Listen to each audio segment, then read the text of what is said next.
नमस्कार, PNI talk में आपका स्वागत है। मैं पवन राज और आपको मिलवाने वाला हूँ एक खास शख्सियत से, जिनकी पृष्ठभूमि तो साउथ से है, लेकिन नोएडा में समाज सेवा कर रहे हैं काफ़ी लंबे समय से। आइए उनका स्वागत करते हैं हमारे स्टूडियो में। के अरुणाचलम जी, आपका हमारे स्टूडियो में स्वागत है। नमस्कार। नमस्कार। तो सबसे पहले तो मैं आपको बधाई देना चाहूँगा कि अटल बिहारी वाजपेयी राष्ट्रीय गौरव सम्मान से आपको नवाजा गया है, तो उसके लिए आपको बधाई। धन्यवाद जी। तो सबसे पहला मुद्दा आजकल जो गरमाया हुआ है देश के अंदर, वो है यूजीसी, यूनिवर्सिटी ग्रांट कमीशन। कैसे देखते हैं आप इसको?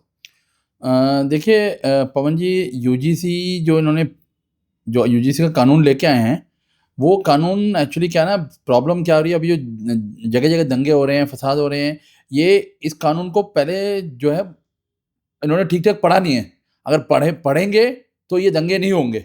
जी। और लेकिन ये ठीक है, इन्होंने इस पे सुप्रीम कोर्ट ने रोक लगा दिया है, मार्च की सुनवाई है। मैं सुप्रीम कोर्ट का रोक का स्वागत करता हूँ। लेकिन प्रॉब्लम ये है ना, इसको प्रॉपर हर सरकार हर एक कानून तो ले आता है, जैसे धारा 370 लाई थी, हर एक धारा उसको प्रॉपर एजुकेट नहीं कराते।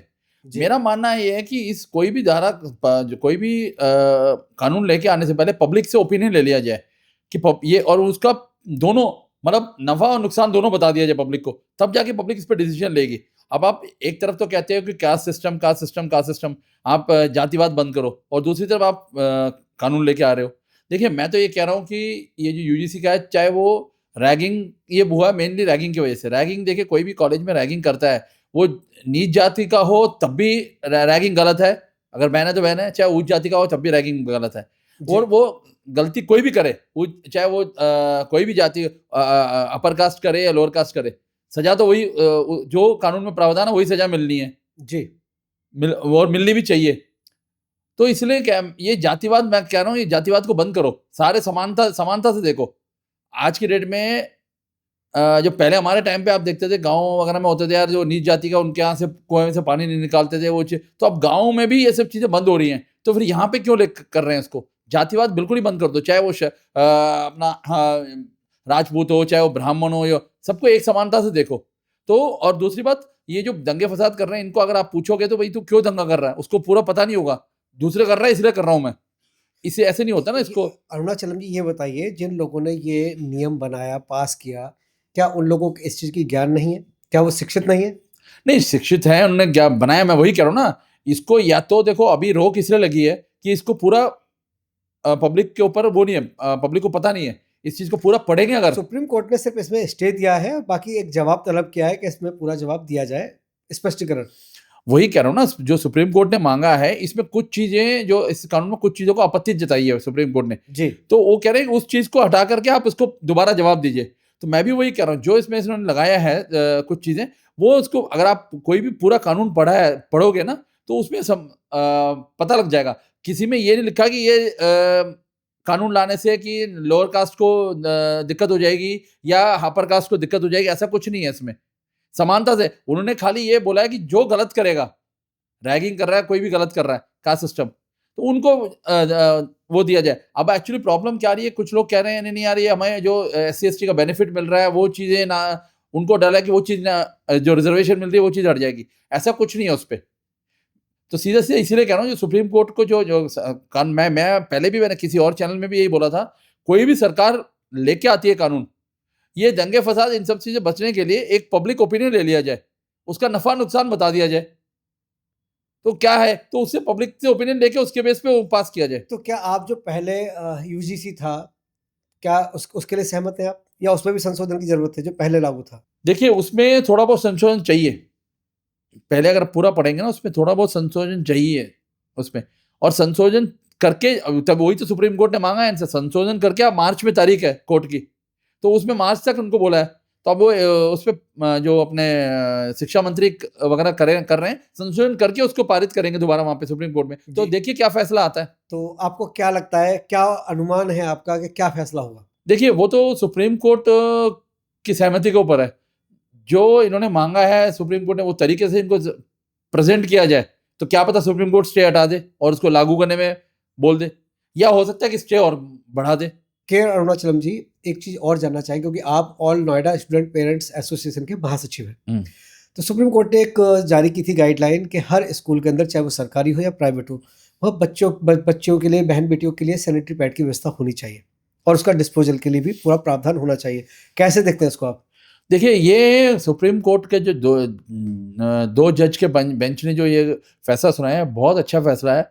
मैं आपके चैनल के माध्यम से सुप्रीम कोर्ट को का धन्यवाद देता हूँ, क्योंकि देखिए ये लेकिन अब वही है ना, ये कानून तो इन्होंने जजमेंट तो लिया है, अब इसको अमल कैसे होगा? सबसे बड़ी बात, सबसे बड़ा राज्य सरकारों को चुनौती है कि इसको अमल कैसे कराया जाए। जी। सुप्रीम कोर्ट ने तो कह दिया कि कोई भी प्राइवेट स्कूल हो या सरकारी स्कूलों में गर्ल्स के लिए, लड़कियों के लिए, लड़कियों के छात्र के लिए सैनिटरी पैड स्कूल में देना अनिवार्य हो गया है, जी। और उसको प्रॉपर डिस्पोजल कैसे करें वो भी बोल दिया है। लेकिन अब इसको हर स्कूल में, हर राज्य में जाके इसको एजुकेट कैसे किया जाए, उसके लिए राज्य सरकार को एक वो करना चाहिए। मैं ये मांग करूंगा हर एक राज्य सरकार में कि कमेटी बना दी जाए, हर एक जिले में जो जिलाधिकारी के नेतृत्व में एक कमेटी बना दिया जाए, या वहाँ के कोई जिलाधिकारी के साथ वहाँ के कोई पेरेंट्स एसोसिएशन हो तो उनको भी साथ मिला के इसका एक कमेटी बना दिया जाए, जो एक कि जैसे अभी एसआईआर का कैंप लग रहा है, ऐसे ही कैंप लगा के सबको बताया जाए, स्कूलों को और बच्चियों को भी एजुकेट किया जाए। क्योंकि देखेंगे आप पुराने टाइम पे, आप देखें गरीब से गरीब जो परिवार से जो बच्चियां पढ़ती हैं,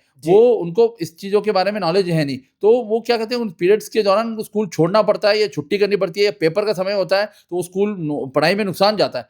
इसको लेकर के सुप्रीम कोर्ट ने बहुत अच्छा फैसला सुनाया है, लेकिन अब इसको अमल करना है।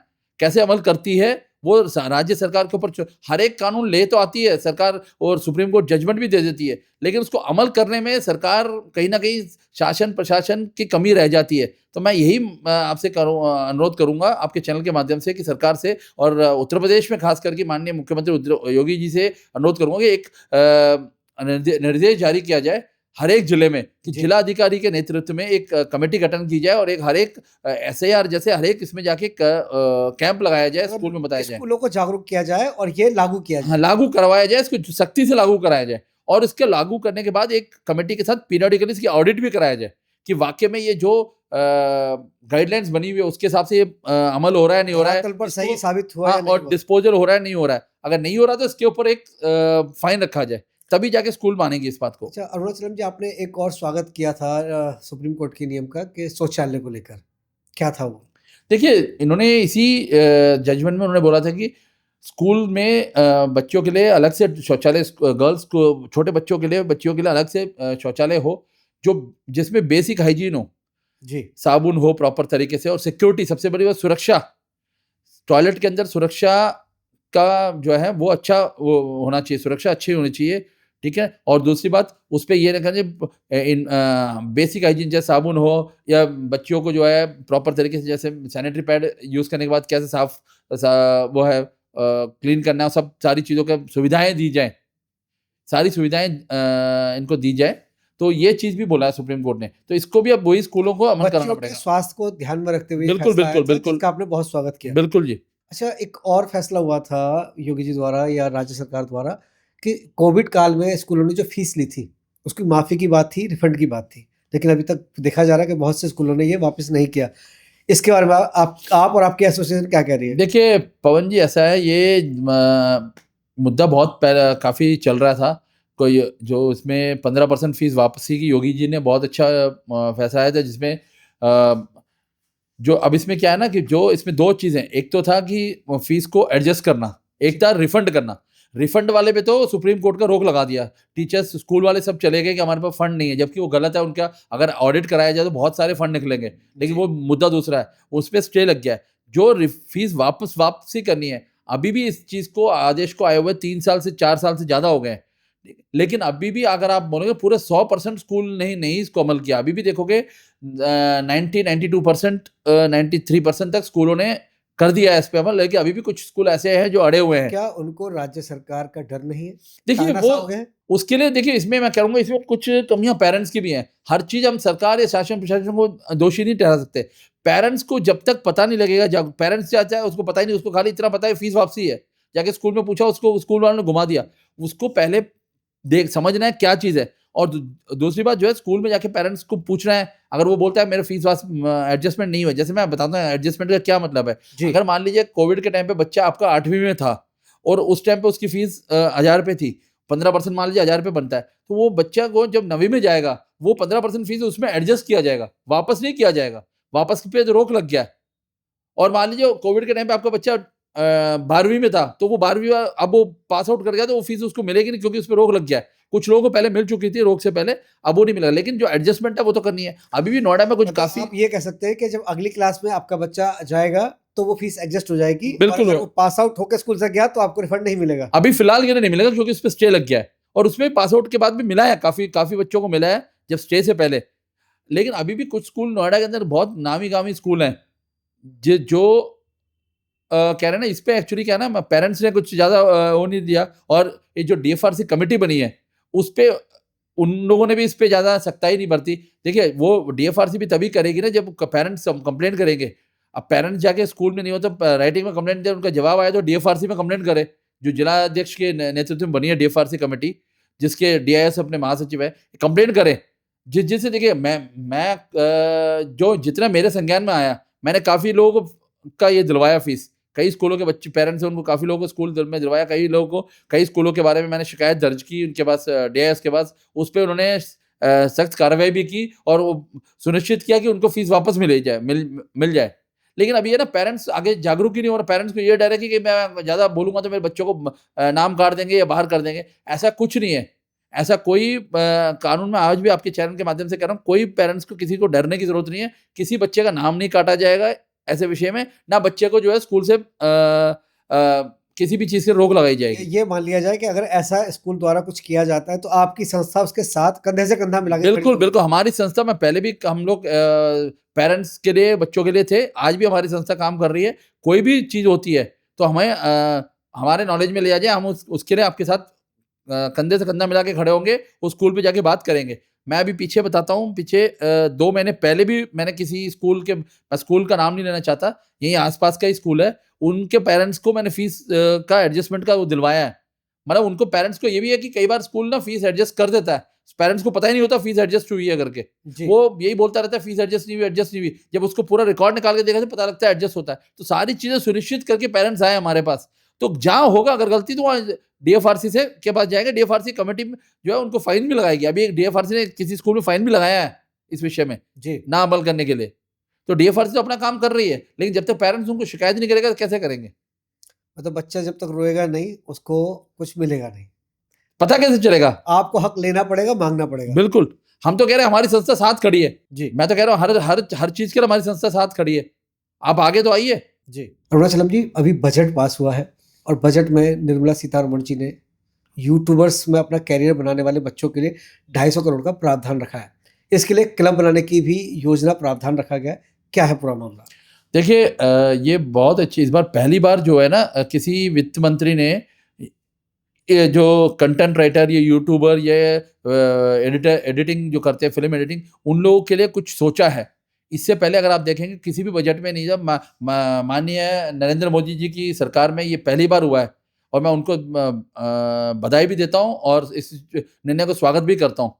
तो क्योंकि देखिए, उसमें क्या है कि जो बच्चा, पहले क्या होता था कि माँ बाप, बच्चा कहता है मैं यूट्यूब में जाके रील बनाता है, माँ बाप कहते हैं चल तू टाइम पास कर रहा है, बैठ जा। आज की डेट में बच्चा अगर कैरियर बनाना चाहता है कंटेंट राइटिंग में, यूट्यूब में, तो उसके लिए पूरा सपोर्ट सरकार कर रही है। अब सरकार ने क्या किया, 1500 कॉलेज और पूरे देश में 1500 कॉलेज और 500 स्कूल, इनमें इनको बोला गया कि इसका क्लब बनाया जाए, जिसके लिए उन्होंने कुछ जो कंटेंट राइटिंग, इसमें 250 करोड़ रुपए का बजट भी उन्होंने एलोकेट किया है। अब ये है कि ये बजट तो अलॉट कर दिया, अब ये उस स्कूल तक, जो जिस स्कूल को बोला गया है क्लब, वहां तक ये पैसा पहुंचता है कैसे है, वो राज्य सरकार का काम है। हर एक राज्य को मॉनिटरिंग होनी चाहिए। मॉनिटरिंग होनी चाहिए, और पहुंचने के बाद वो स्कूल क्या उस पे क्लब बनाता है, क्योंकि पैसा लेके बैठ के कुछ और को यूज ना हो, उस पैसे के ऊपर क्या वो पाबंदियां लगानी पड़ेगी, इस पर्पस के लिए यूज किया जाए। ये चीजें देखिए, मैं पहले भी बोल रहा हूँ, अभी बार बार ये बोल रहा हूँ, कोई भी कानून या कोई भी चीजें ले तो आती है सरकार, उस पर अमल करने में कहीं ना कहीं कमियां छोड़ देती हैं। अब इसको पूरा जब तक अमल नहीं करेगी, पैसा जब तक ये उनके पास जाएगा, तो स्कूल क्लब बनाए, क्लब बनाने के बाद बच्चे काफी अपना कर सकते हैं, इसमें कैरियर बन सकता है। आपकी एसोसिएशन भी राज्य सरकार के साथ साथ मिलकर इसकी मॉनिटरिंग करेगी? बिल्कुल, अगर हमें मौका दिया जाए, हम तो कह रहे हैं राज्य सरकार या केंद्र सरकार को बोल रहे हैं, हमें मौका दिया जाए, हम करने को तैयार हैं, हम साथ खड़े हैं उनके। जी। लेकिन बताए थे हम करने को तैयार हैं, ऐसा कुछ नहीं है। अब बात करते हैं गौतम बुद्ध नगर साउथ इंडियन एसोसिएशन की, जिसके आप जिलाध्यक्ष हैं। तो जानना चाहेंगे इसमें कौन कौन लोग जुड़े हैं और अभी तक आपकी संस्था क्या क्या एक्टिविटीज कर रही है? देखिए, मैंने आपके चैनल के माध्यम से बताया था, गौतम बुद्ध नगर साउथ इंडियन एसोसिएशन का मैं अध्यक्ष हूँ। ये एसोसिएशन हमारी जो है, जो साउथ इंडियन की, आपको पता है साउथ इंडियन का मतलब 4 भाषाएँ होती हैं, जी, तेलुगु, तमिल, कन्नड़ और मलयालम। जी, अब सभी को मैंने एक प्लेटफ़ॉर्म पे लेके आया हूँ, मैं चारों लैंग्वेज को एक प्लेटफ़ॉर्म पे लाके एकता के तौर पे, यूनिटी के तौर पे एक एसोसिएशन बनाई है, हुँ, जिसके अध्यक्ष मैं हूँ। राजेश्वरी त्यागराजन जी, जो जानी-मानी समाज सेविका हैं, जी, वो इसके महासचिव हैं। और एक हमारे एक कन्नड़ के तेलुगु के ए के रंजीत जी हैं, वो इसके उपाध्यक्ष जी हैं। जी, और हमारे कई लोग हैं जो इसके साथ जुड़े हुए हैं।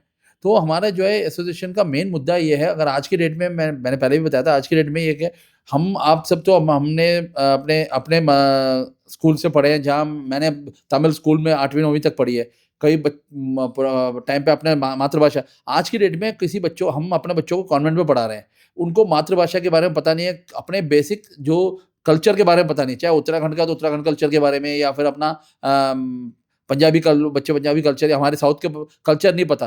वो जी, मैं मानता हूँ, अपनी मातृभाषा, अपनी जो कल्चर है, उसको बंदा भूले ना, पर्सन भूले ना। उसके लिए हम लोगों ने ये रखे है कि अब जैसे हर समर वेकेशन पे हम सारे साउथ के लैंग्वेजेस के टीचर्स को हायर करेंगे, वॉलंटरी ऑनलाइन उनको मदर टंग सिखाएँगे, मातृभाषा सिखाने का है हमारा। जैसे तमिल है, तमिल सीखेंगे, मलयालम सीखेगा, उसमें कोई भी बच्चा आ सकता है। एक तो हमारा ये मुद्दा है। दूसरा जो है हमारा संस्था का ये है कि इसमें कोई भी ज़रूरतमंद गरीब कन्या हैं, साउथ की हैं, कहीं हैं, उनका मान लीजिए शादी कराना है, या उनकी एजुकेशन में सपोर्ट करना, कोई है, प्लस कोई साउथ इंडियन जो सीनियर सिटीज़न है, जो जिनको सपोर्ट नहीं है पीछे से, वो साउथ इंडियन नहीं, कोई भी सीनियर, उनको हम सपोर्ट करते हैं मेडिकली। पीछे हमें एक किया भी था, किसी को सपोर्ट किया था। और अभी एक 17 तारीख को एक शादी है एक कन्या की, उसपे हम सपोर्ट कर रहे हैं।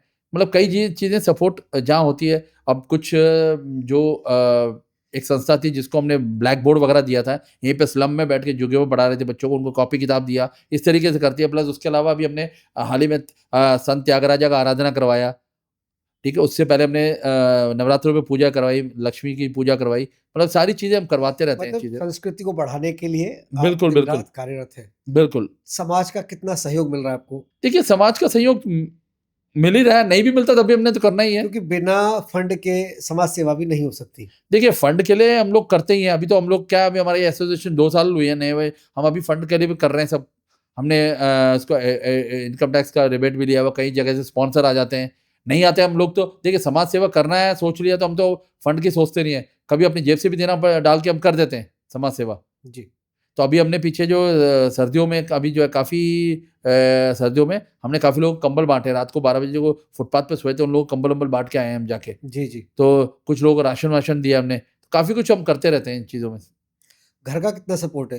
कभी आप लगे रहते हैं all Noida student parent association के साथ लग जाते हैं।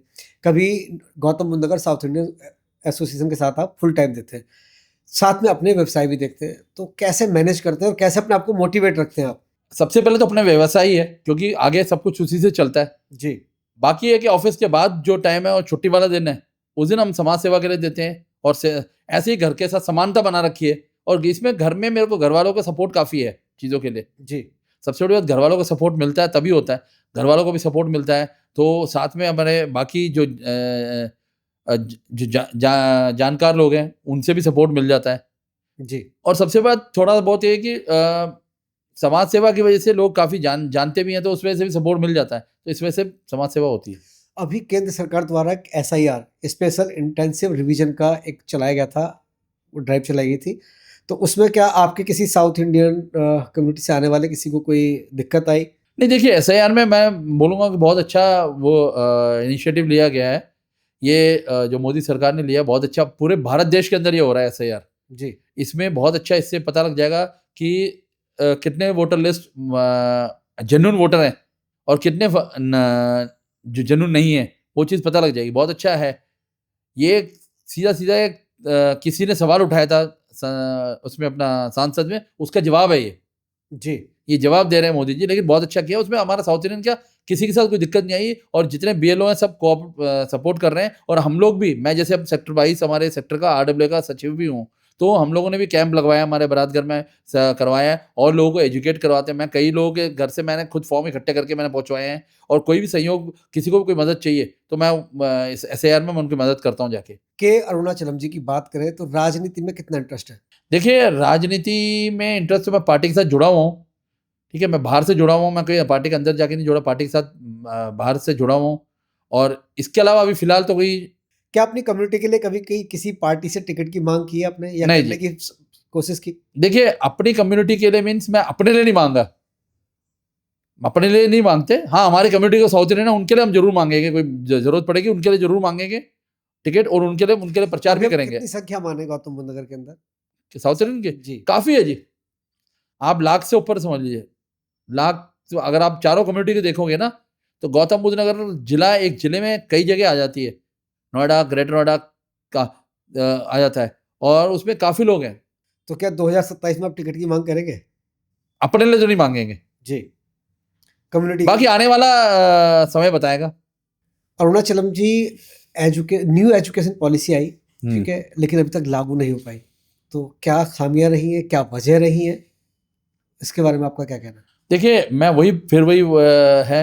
फिर उसी मुद्दे पे आऊँगा कि देखिए, नई शिक्षा नीति आई, बहुत अच्छी उसमें चीज़ें प्रावधान दिए। जैसे अभी देखिए 10th और 12th के बोर्ड एग्ज़ाम के लिए उन्होंने अच्छा प्रावधान दिया था कि पहले 10वीं का बच्चा जो है एक बार पेपर, अब 2 बार पेपर देने का प्रावधान दिया हुआ है। अगर आपका किसी सब्जेक्ट में मान लीजिए फेल हो गया है, कम नंबर, उसको दोबारा प्रावधान दिया गया है, दे सकता है। तो ऐसे कई चीज़ें हैं, लेकिन उसपे वही है ना, शिक्षा नीति पे अमल नहीं करवा पा रही। केंद्र सरकार ले आई नहीं शिक्षा नीति, उसको राज्य सरकार, देखिए हर जगह केंद्र सरकार तो जाएगी नहीं, राज्य सरकार को इसको ठोस कदम उठाने हैं अमल कराने में। आज भी शिक्षा नीति को जो है प्रॉपर तरीके से अमल नहीं हो पा रहा। कई राज्यों में हो रहा है, कई राज्यों में नहीं हो पा रहा, अभी पूरा अमल नहीं कर पाया। तो ऐसे ऐसे नीतियाँ, ऐसी चीज़ें लाने का क्या फ़ायदा जिसको अमल नहीं करवा पा रही। जी। तो उसमें सरकार को पहले ये देखना है कि कोई भी नीति लाएँ तो पहले ही बोलना है राज्य सरकार को, इसको अमल कराया जाए। हर जगह तो देखिए, हर चीज़ के लिए तो आप कोर्ट पे तो जाएँगे नहीं कि कोर्ट के आदेश आए उसको अमल कराएँ। तो कोर्ट के भी आदेश आ जाए, उसको भी कई बार अमल नहीं होता। जी। उसको भी कंडेम कर देती है। कई आदेश कोर्ट के भी अभी तक वो नहीं हुए हैं। जी। अब लेकिन मैं ये कह रहा हूँ कि इस शिक्षा नीतियों को हर चीज़ को थोड़ा-सा सरकार को सख्ताई बरतनी पड़ेगी राज्य सरकार के ऊपर, या राज्य सरकार को आगे अपने प्रशासनों पे, कि इसको अमल करवाया जाए। तभी जाके फ़ायदा होगा इसमें। अरुणाचलम जी, एक चीज़ देखते हैं हम कि जितने भी प्राइवेट स्कूल हैं, हुँ। निजी जितने विद्यालय चल रहे हैं, हुँ। कहीं ना कहीं कोई ट्रस्ट या कोई एनजीओ चलाती है। कम कीमत पे उनको ज़मीन भी मिलती है, लेकिन बात करें स्कूल फीस की तो बहुत ज़्यादा हाई होती है। तो इसके लिए आपकी संस्था क्या कर रही है? देखिए, आपको पता होगा ये जो अध्यादेश आया है, ये हमारी संस्था की वजह से आया है। बिल्कुल, जो पहले प्रिंसिपल सेक्रेटरी थे संजय अग्रवाल जी, उन्होंने भी बोला था कि ये संस्था की वजह से आया है करके। हमने पूरा मशक्कत की थी और इसको लागू भी करवाया। अब इसके हिसाब से पीछे योगी जी ने अच्छा इसको कंट्रोल कर रखा है। अभी भी आप इसके हिसाब से देखेंगे तो एक स्कूल जो है कोई भी फीस बढ़ाएगा तो मैक्सिमम 5% बढ़ा सकता है, और प्लस उसका उस पर्टिकुलर ईयर का क्यूमुलेटिव इंडेक्स, सीपीआई इंडेक्स 3% या 4%। तो हर स्कूल मान लीजिए 8 से 9% फीस नहीं बढ़ा सकता, उससे ज़्यादा नहीं बढ़ा सकता। और दूसरी बात, वो भी तभी बढ़ा सकता है कि अब जैसे अप्रैल का सत्र आ रहा है, अगर अप्रैल में किसी स्कूल को फीस बढ़ानी है तो उनको 90 दिन पहले जो है अपना फीस का ब्यौरा, टीचर का खर्चा और टीचर्स की सैलरी का डिटेल अपने वेबसाइट पे अपलोड करना अनिवार्य है। वो अपलोड करके उसकी अप्रूवल जो है, सहमति लेनी पड़ेगी जिला अध्यक्ष से, जो सचिव डीएफआरसी से, मतलब महासचिव डीएफआरसी जो अपने जिला अध्यक्ष अपने डीआईओ साहब हैं, उनसे सहमति लेनी पड़ेगी।